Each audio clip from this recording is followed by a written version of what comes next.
Okay guys, so we're talking about workout number 3 for the RX division.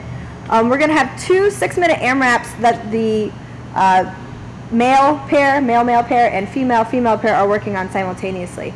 The ladies are going to start with the kettlebell snatches and goblet squats. The guys are going to be starting on the shoulder to overhead with the burpee box jumps. The reps for the men's scheme will be 3, 3, 6, 6, 9, 9, 12, 12, just continuing on until the 6 minutes is up.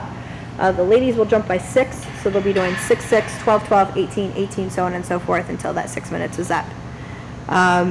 3, 2, 1, go. You'll see both pairs working.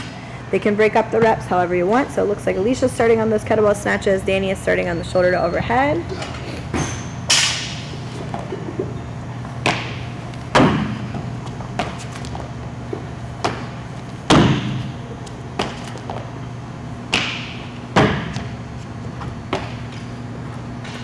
Again, it's one person working at a time, breaking up the reps however they choose.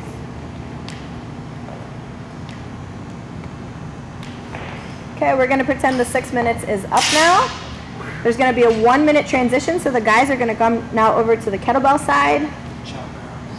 The ladies will be moving on to the shoulder to overhead burpee box jump side. They are going to have to flip their box over to the 24 inches. The ladies will have their own barbell out and the guys will have their own kettlebell. So 3, 2, 1, go. Now they're back to the 6 minutes AMRAP. So it's 3 shoulder to overhead. Okay, so the advanced workout is going to run exactly as the RX workout. The only difference is there will be heavier weight on the barbells.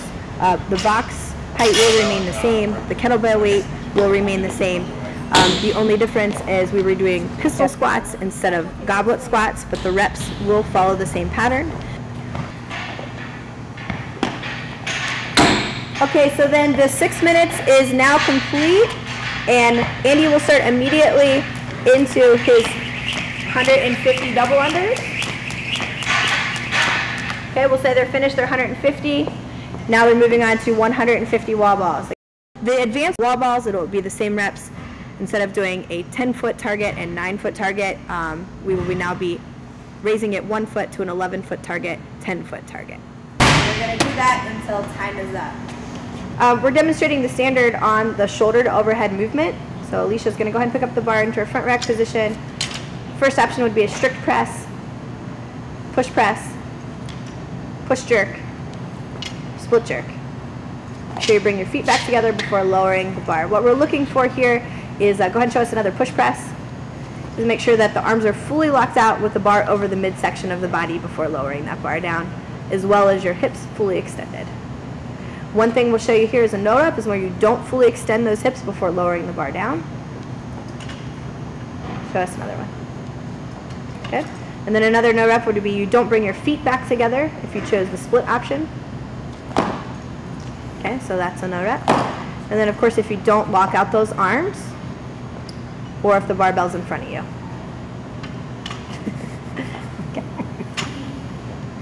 Okay, so we're talking about the burpee box jumps. For this, we have decided to make the standard that it must be, you must be parallel to the box, so you cannot face the box on the burpee down. So Tony's going to burpee down, touch his chest to the ground, and then he's going to turn and face the box, fully extend those hips, and then jump or step down. Now, if you want to laterally jump, that works as well. Okay, but you still must extend those hips before going into that next rep. Okay, so key things that we're looking for is your chest to touch the ground and your thighs, and that you reach full extension on the box no matter which way you jump onto it. Box jump overs will not be permitted. We'll show you a no rep on a burpee. So if you go down and you don't touch your chest to the floor, that's a no rep. And then if you don't reach full extension on the box jump, so that's a no rep. And then again, if you do any sort of stepping up, that will also be a no rep. A jump up is required, so that's a no rep as well. And then another no rep would be where you don't take off both feet at the same time. So he's going to burpee down, and then he kind of hops up with 1 foot at a time. Again, you must take off 2 feet while jumping onto that box. So that's a much better rep. Okay, so we're talking about the standard here for the kettlebell snatch. These must be alternating, and you must do at least 2 before letting your partner move on to take over. So she's going to take it from the floor, full lockout at the top with the bell flipping over, and then she's going to take it back to the floor and rotate arms, switch arms. Okay? Again, show us 2 more good reps. Good. Okay, so a no rep would be taking it from the hang position. Okay. Another no rep would be doing 2 in a row on the same arm. So that one would count, but the second one would not because she did not switch. And another no rep would be where you do not let the bell rotate over your wrist and just punch it straight to the sky. So that's a no rep there. The bell must flip over your wrist to be considered a finished rep. So this is a goblet squat. We're basically just holding a kettlebell while we do a front squat. So Alicia's going to pick up the kettlebell. She can hold it however she wants. So right now she's holding onto the handles. Can you flip it around and show where you hold it to the bottom? You can hold it like that. You can hold onto the actual ball portion. Whatever feels most comfortable to you. What we will not allow is holding it in a deadlift position. So that's going to be a no rep starting position. So go ahead and get into whatever position you feel comfortable with. And then she's going to front squat down and making sure that those hips get below parallel and full extension at the top. Go ahead and show some no reps where we don't go all the way down. So right now she didn't go all the way down. Show one where you don't extend. So her chest is hunched over, but she's not extending those hips. All of those will be no reps as well. Okay, so here we are demonstrating the standard on the pistol squat. So these must be alternating and your hip crease must go below your knee. So go ahead and demonstrate. So good there. She's going to alternate her legs. Good. Go ahead and stop there. Okay, and then we're going to show you a couple of no reps. So for this one, if your leg touches the ground, okay, so that's a no rep. And then if you do not get full extension, we'll show another one.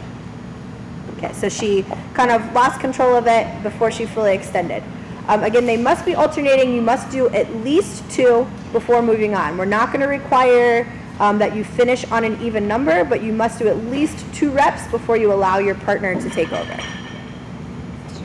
Would be not getting low enough. So that's a no rep.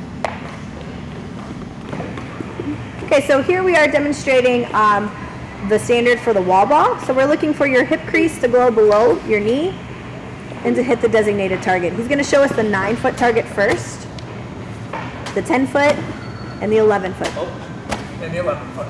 And the 11-foot. Okay, so for these targets, you have to either touch the line or go above it. So for that's the 9-foot, the 10-foot, okay, and the 11-foot, we want you to hit that white portion. Okay, if you go above it, that works. Some no reps would be where you don't physically make contact with the wall. Okay, so even though he got it as high as his designated target, it did not actually touch the wall. Another no rep would be where you do not get low enough. So his hip crease is not below his knee on that.